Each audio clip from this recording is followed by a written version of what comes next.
Hello दोस्तों, my self doctor अमान। आपका स्वागत है मेरे चैनल डॉक्टर अमान के वीडियोस में। आज मैं बात करने जा रहा हूँ औरतों या लड़कियों के कमर दर्द के बारे में। उसके दर्द क्यों होता है, इसका होम्योपैथिक इलाज क्या है, सब कुछ बताऊँगा। इस वीडियो पर बने रहें। जो लोग पहली बार आए हैं मेरे वीडियो पे, वो चैनल को सब्सक्राइब कर दें और बेल आइकन को भी दबाना ना भूलें। इससे ये होगा कि आपको सबसे पहले मेरी वीडियो मिलेगी। तो चलिए शुरू करते हैं आज का टॉपिक।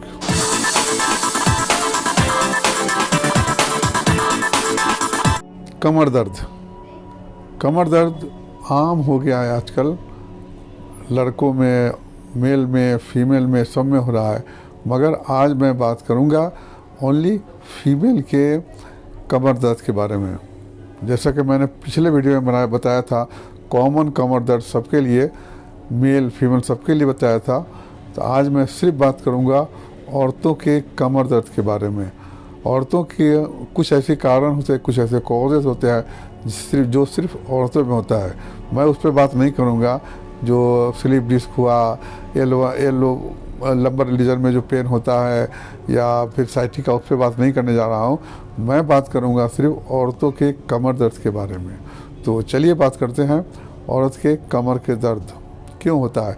मैं बात कर रहा हूँ लोअर बैक पेन के बारे में, ऊपर का नहीं, लोअर जो निचला जो होता है पेल्विक रीजन, वहाँ में जो कमर दर्द होता है, मैं उसका बात करने जा रहा हूँ। तो लोअर लंबर रीजन में जो पेन होता है, लोअर एब्डोमेन में पेन होता है, उसका बारे में मैं बात करूंगा। 5 कारण है।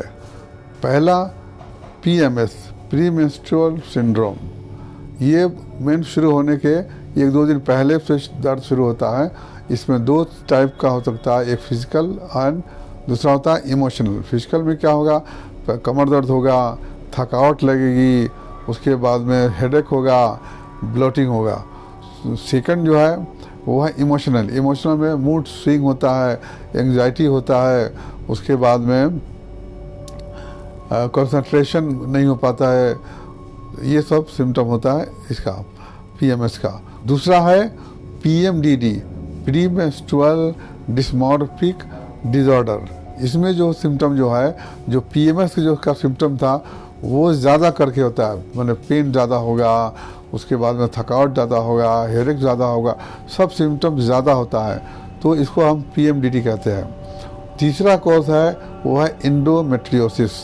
इंडोमेट्रियोसिस क्या है, तो यूट्रस के अंदर से जो लाइनिंग होता है, यूट्रस मतलब बच्चादानी के अंदर में जो लाइनिंग होती है, जिसको कहते हैं हम इंडोमेट्रियम। किसी वजह से इंडोमेट्रियम का ग्रोथ ज़्यादा होता है, तो ये यूट्रस से होकर के फ्लैपिन ट्यूब में, ओवरी में, इसके बाहर में भी यूरिन ट्रैक्ट तक, यूरिन ब्लडर तक ये इंडोमेट्रियम फैल जाता है। इसे कहते हैं इंडोमेट्रियम। इसका सिम्टम जो होता है, उस जब मेंस होता है तो सीवियर पेन होता है, बहुत ज़्यादा पेन होता है इसमें। और ड्यूरिंग सेक्स और आफ्टर सेक्स भी सीवियर पेन होता है। यूरिनेशन करने में या बॉवल मूवमेंट में इसका पेन ज़्यादा होता है। तो ये उसका ब्लीडिंग जो BDM सीवियर होता है, मेंस का जो ब्लीडिंग है वो सीवियर होता है। इसे कहते हैं इंडोमेट्रियोसिस। बैक एक, लोअर बैक एक का ये इंडोमेट्रियोसिस भी बहुत बड़ा कॉज होता है। उसके बाद जो चौथा है वो है डिस्मेनोरिया, मतलब पेनफुल मेंसेस। ये उस 20 साल के लड़कियों तक ये मेंस होता है। ये डिस्मेनोरिया होता है, मैंने मेंस होता है, पेनफुल मेंस होता है। ये 2 तरह का होता है, एक प्राइमरी डिस्मेनोरिया, दूसरा है सेकेंडरी डिस्मेनोरिया। प्राइमरी डिस्मेनोरिया जो है वो किसी बीमारी की वजह से नहीं होता है। ये जो यूट्रस से जो प्रोस्टैग्लैंडिन जो हार्मोन ज़्यादा निकलता है, उसके वजह से क्रैम्प्स होता है यूट्रस में, जिसकी वजह से कमर दर्द होता है, पैर में दर्द होता है। मेंस के पहले 1 दिन पहले स्टार्ट होता है। जब मेंस होता है तो पेन डाउन हो जाता है। ये प्राइमरी डिस्मेनोरिया हुआ। सेकेंडरी डिस्मेनोरिया में है किसी डिजीज़ की वजह से अगर डिस्मेनोरिया हो रहा, पेन और मेंस में पेन हो रहा है, वो किसी डिजीज़ की वजह से होता है। डिजीज़ की वजह से, वो डिजीज़ क्या क्या है, तो ये इंडोमेट्रियोसिस हो सकता है, उसके बाद से PID हो सकता है, मतलब पेल्विक इन्फ्लामेटरी डिजीज़ हो सकता है, जैसे यूट्रस में इन्फ्लामेशन हो, ये फ्लोपिन ट्यूब हो या ओवरी में हो। ये जो वेरिनल डिजीज़ होता है, सेक्सुअली ट्रांसमिटेड डिजीज़ के बैक्टीरिया की वजह से होता है, और ये फाइब्रॉइड के वजह से भी हो सकता है। तो ये सब कारण है इसका सेकेंडरी डिस्मेनोरिया का।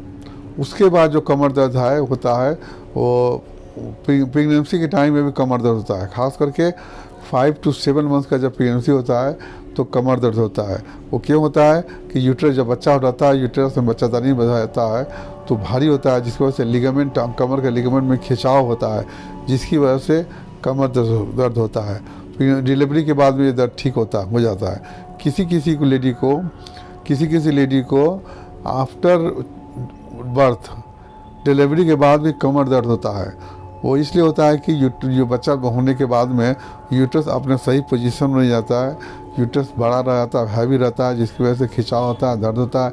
या कभी कभी होता है कि लिगामेंट जो पहले से खिंचाव हो गया था वो वापस अपनी जगह पर नहीं जाता है, इसके वजह से कमर दर्द होता है। तो ये 5 कारण थे औरतों में या लड़कियों में कमर दर्द होने का। अब चलिए बात करते हैं इसका ट्रीटमेंट पे। ट्रीटमेंट में होम्योपैथिक दवा बेस्ट दवा है इस तरह के कमर दर्द के लिए। तो चलिए हम एक एक मेडिसिन करके बात करते हैं। बहुत ज़्यादा मेडिसिन नहीं बताऊंगा, इन शॉर्ट बताऊंगा जो सबसे ज़्यादा क्लिनिक में यूज़ होती है, तो उसको मैं बताऊंगा। पहली मेडिसिन जो है वो है पल्सरटिला 200। ये उस तरह के जो लड़कियों को होता है, कम एज की लड़कियों में होता है, या पहला मेंसेस जिसका स्टार्ट होने वाला हो, या दूसरा तीसरा है। इसमें क्या होता है कि सीवियर पेन होता है, जैसे मेंस स्टार्ट होने के एक दिन पहले से पेन बहुत ज़्यादा होता है। इसमें ब्लीडिंग बहुत कम होता है और मेंस अपने टाइम पर नहीं होता है, लेट होता है। इस टाइप की जो लड़कियां होती है वो माइल्ड नेचर की होती है, अच्छे नेचर की होती है, देखने में अच्छी होती है, और बात पे रोना उनका होता है, रोने रोती है, और सिंपैथी दिखाने से, प्यार दिखाने से उनको अच्छा लगता है। ऐसे पेशेंट को हम पल्सरटिला देते हैं। उसके बाद दवा आती है सीपिया। ये दवा जो है ये इंडोमेट्रियोसिस के लिए भी है, उसके बाद सेकेंडरी डिस्मेनोरिया के लिए भी बहुत अच्छी दवा है। इसमें क्या होता है जब मेंस स्टार्ट होता है तो सीवियर पेन होता है, ब्लीडिंग कभी ज़्यादा कभी कम होता है। उसके बाद में घूमने फिरने से दर्द ज़्यादा बढ़ता है, लेटने से आराम मिलता है, और इस पेशेंट को ऐसा लगता है कि जैसे कि जो पेट का जो अंदर का चीज़ है वेजाइना के थ्रू बाहर निकल जाएगा। मैंने प्रोलैप्स, यूट्रस का प्रोलैप्स का सिम्टम है ये, उसकी वजह से अगर पेन हो तो हम सीपिया देते हैं। सीपिया की लेडी होती बहुत चिड़चिड़ी होती है, बहुत गुस्सा आता है इसको। गुस्सा उस पर आता है जिसको सबसे ज़्यादा प्यार करती है, जैसे अपना बच्चा, अपना हस्बैंड, उससे लड़ाई करती रहती है। और सीपिया पेशेंट को लिकोरिया की भी शिकायत रहती है। वैसे पेशेंट को, और ये सब सिम्टम साथ में कमर दर्द भी बहुत होता है। कमर दर्द, लेटने से आराम मिलता है, चलने फिरने से, दिन भर काम करने से दर्द बढ़ता है, तो उस पेशेंट को हम लोग सीपिया देते हैं। तो उसके बाद दवा आती है एक्टिया रेसिमोसा या सिमेसिफिका 30 या 200 देते हैं। जो भी दवा बता रहा हूँ मैं सबको 3 बार या 2 बार रिपीट करते हैं। इसको डोज को बार बार नहीं बताऊँगा, मेडिसिन को बताऊँगा सिर्फ। डोज आपको समझ जाइए, 3 टाइम्स या 2 टाइम्स देते हैं। तो एक्टिया रेसिमोसा जो है इसमें कमर दर्द होता है और अलग जॉइंट्स में भी पेन होता है, अलग अलग जॉइंट्स में पेन होता है, साथ में कमर दर्द भी होता है। साथ में जिसका जो मेंस होता है, मेंस प्रोफ्यूज होता है, मेंस के टाइम में पेन होता है, कमर दर्द होता है, ऐसे पेशेंट को हम एक्टिया रेसिमोसा देते हैं। उसके बाद दवा आती है काली कार्ब। ये बहुत अच्छी दवा है कमर दर्द के लिए, खासकर औरतों के लिए। जब डिलीवरी के बाद जब पेन होता है, कोई ख़ास जगह पेन होता है, चलने फिरने में दर्द ज़्यादा होता है, लेटने से आराम मिलता है, और ये चाइल्ड बर्थ के बाद में जब हो तो काली कार्ब हम देते हैं 200 सुबह शाम देंगे। उसके बाद में दवा आती है, तो अच्छी दवा है, वो है मैगफॉस 30 200 या 6x देते हैं। इसका सिम्टम क्या है, क्रैम्पिंग पेन होता है, बहुत ज़्यादा लगेगा कि कुछ दबा रहा हो, क्रैम्प हो रहा है, ऐठन वाला दर्द होता है। इसको जो ऐसी पेशेंट को अगर गर्म से कमर को सेका जाए, पेट को सेक दिया जाए तो बहुत अच्छा फील होता है, दर्द आराम मिलता है। ऐसे पेशेंट को हम लोग मैक फॉस देते हैं 30, 200 या बायोकेमिक का 6 देते हैं, तो पेशेंट को बहुत आराम मिलता है। उसके बाद अब आती है नेट्राम्योर। नेट्राम्योर उस पेशेंट रहते हैं जिनको PMS है, प्री मेंस्ट्रुअल सिंड्रोम है। मेंस होने के पहले चिड़चिड़ापन होता है, सर दर्द होता है, उसके बाद में ऐसे पेशेंट अकेला रहना चाहती है, फेस पे पिंपल ज़्यादा होता है, हेडेक होता है धूप से और टेंशन से, उसके साथ में ये कमर दर्द हो, मेंस भी कम होता है, तो वैसे पेशेंट को हम लोग नेट्राम्योर देते हैं।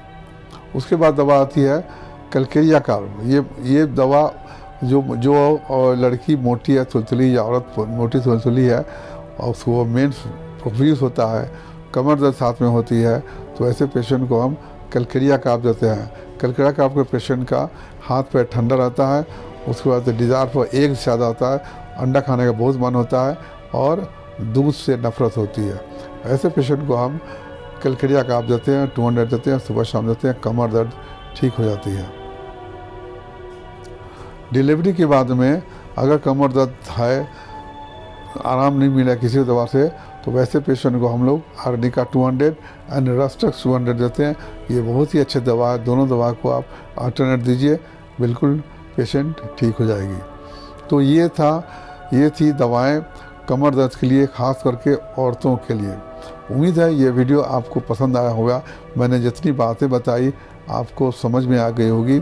अगर कुछ समझ में नहीं आए, कुछ कन्फ्यूज़न हो, कोई क्वेश्चन आए, तो कमेंट बॉक्स में आप हमसे पूछ सकते हैं। उसके बाद तो उम्मीद है ये वीडियो आपको पसंद आया होगा। अगर पसंद आया है, थोड़ा भी पसंद आया है, तो लाइक कीजिए, शेयर कीजिए, और जो लोग पहली बार वीडियो देख रहे हैं आप वो सब्सक्राइब करके जाइए, बेल आइकन को भी दबा दीजिएगा ताकि वीडियो आपको सबसे पहले मिले। शुक्रिया, थैंक यू।